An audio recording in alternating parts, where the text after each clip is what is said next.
सुप्रभात बच्चों। आज हम कक्षा 7 के इतिहास विषय का पाठ 4 मुग़ल साम्राज्य का आगे का प्रकरण उत्तराधिकारी की परंपराएं और मनसबदार और जागीरदार के बारे में पढ़ेंगे। इससे पहले वाली वीडियो में हमने बाबर, हुमायूं, अकबर, जहांगीर, शाहजहां और औरंगजेब इन मुग़ल सम्राटों के प्रमुख घटनाएं, प्रमुख इनके द्वारा चलाए गए सैनिक अभियान और प्रमुख युद्धों के बारे में पढ़ा था। आज हम पढ़ेंगे इनके उत्तराधिकार की मुग़ल परंपराएं। मुग़ल ज्येष्ठ अधिकार के नियम में विश्वास नहीं करते थे कि ज्येष्ठ अधिकार क्या होता है। इसमें क्या होता है कि ज्येष्ठ पुत्र है जो, यानी सबसे बड़ा पुत्र अपने पिता के राज्य का उत्तराधिकारी होता था, यानी कि राजा का बड़ा बेटा राजा बनता था। तो मुग़ल इस बात में या इस नियम में विश्वास नहीं करते थे।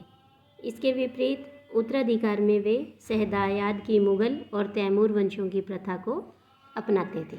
तो तैमूर वंशों की प्रथा क्या थी? इसमें क्या होता था कि उत्तराधिकार का विभाजन समस्त पुत्रों में कर दिया जाता था। तालिका 1 में दिए गए रंगीन उदाहरणों को पढ़िए और मुग़ल राजकुमारों के विद्रोह से जुड़े प्रमाणों पर गौर कीजिए। तो आपके अनुसार उत्तराधिकार का कौन सा तरीका सही था, ज्येष्ठ अधिकार या शहदायाद? तो पहले हम तालिका 1 में देख लेते हैं कि मुग़ल राजकुमारों के विद्रोह कौन कौन से हुए थे। तो जैसे कि हमने देखा कि ये अकबर, और देखो कि अंतिम वर्षों में अकबर की सत्ता राजकुमार सलीम के विद्रोह के कारण लड़खड़ा गई, यानी कि अकबर के पुत्र ने अपने पिता से विद्रोह किया। उसके बाद हमने देखा था जहांगीर के शासन के अंतिम वर्षों में उसके पुत्र खुर्रम, जो कि बाद में शाहजहां कहलाया, उसने भी विद्रोह किया। और ऐसे ही शाहजहां के पुत्र थे जिनके बीच में आपस में उत्तराधिकार को लेकर युद्ध हुआ था, जिसमें औरंगजेब विजय हुआ, लेकिन उसके जो भाई थे दारा, शिको, इन सबको मौत के घाट उतार दिया गया था। और शाहजहां ने अपने पिता को आगरा के अंदर जेल में कैद कर लिया था। और फिर शाहजहां का पुत्र औरंगजेब जो है, उसने भी, औरंगजेब के पुत्र ने, अकबर ने औरंगजेब के विरुद्ध विद्रोह किया। देखो आप ऐसे ही फिर अकबर के पुत्र ने उत्तराधिकार के लिए युद्ध शुरू किया। तो इस तरह से इनकी जो परंपराएं थी वो विद्रोह पर ही आधारित थी, और युद्ध होते थे और फिर वो उत्तराधिकार को प्राप्त करते थे। तो आपके अनुसार क्या सही था, ज्येष्ठ अधिकार या शहदायाद? तो हमें लगता है कि ज्येष्ठ अधिकार वाला जो नियम है वो उचित था, सही तरीका वही था। इसके बाद है कि मुग़लों के साथ अन्य शासकों के साथ संबंध, कि मुग़लों के अन्य राजाओं के साथ क्या संबंध थे।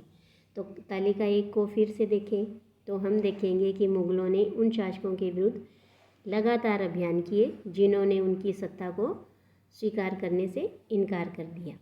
जब मुग़ल शक्तिशाली हो गए तो अन्य कई शासकों ने स्वेच्छा से उनकी सत्ता भी स्वीकार कर ली। राजपूत इसका एक अच्छा उदाहरण है। अनेकों ने मुग़ल घरानों में अपनी पुत्रियों के विवाह करके उच्च पद भी प्राप्त किए, परंतु कई राजपूतों ने इसका विरोध भी किया।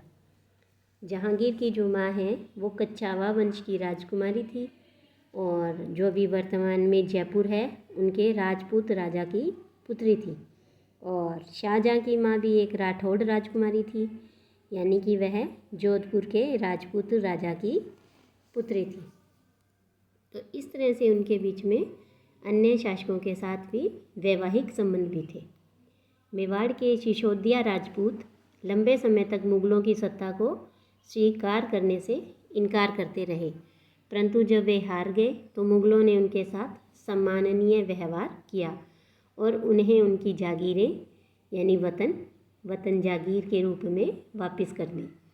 पराजित करने परंतु अपमानित न करने के बीच सावधानी से बनाए गए संतुलन की वजह से मुग़ल भारत के अनेक शासकों और सरदारों पर अपना प्रभाव बढ़ा पाए, परंतु इस संतुलन को हमेशा बनाए रखना कठिन था।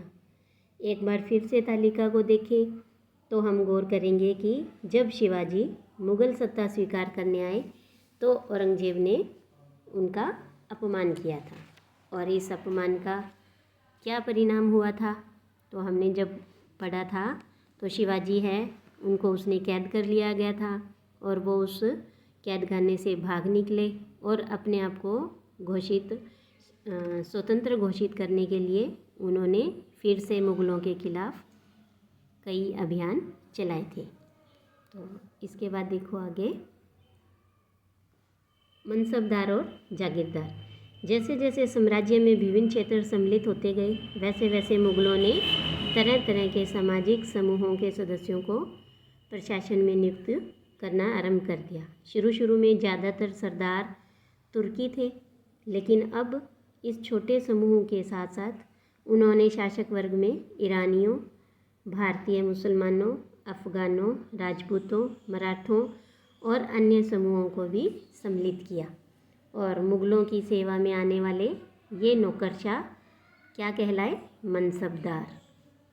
तो देखो, कहने का मतलब यह है कि इसमें ज़्यादातर पहले जो इनके नौकरशाह थे या मनसबदार थे वो तुर्की थे, यानी तुर्क देश से आए, लेकिन बाद में इन्होंने और अन्य लोगों को भी इसमें शामिल किया और वे मनसबदार कहलाए। मनसबदार शब्द का प्रयोग ऐसे व्यक्तियों के लिए होता था जिन्हें कोई मनसब यानी कोई सरकारी हैसियत या पद मिलता था। यह मुग़लों द्वारा चलाई गई 3 श्रेणियां थी, जिसके लिए यानी पहला पद, दूसरा वेतन और तीसरा सैन्य उत्तरदायित्व, ये 3 पद निर्धारित किए जाते थे। पद और वेतन का निर्धारण जात की संख्या पर निर्भर था। जात की संख्या जितनी अधिक होती थी, दरबार में अभिजात की प्रतिष्ठा उतनी ही बढ़ जाती थी और उसका वेतन भी उतना ही अधिक होता था। जो सैन्य उत्तरदायित्व मनसबदारों को सौंपे जाते थे, उन्हीं के अनुसार उन्हें घुड़सवार भी रखने पड़ते थे।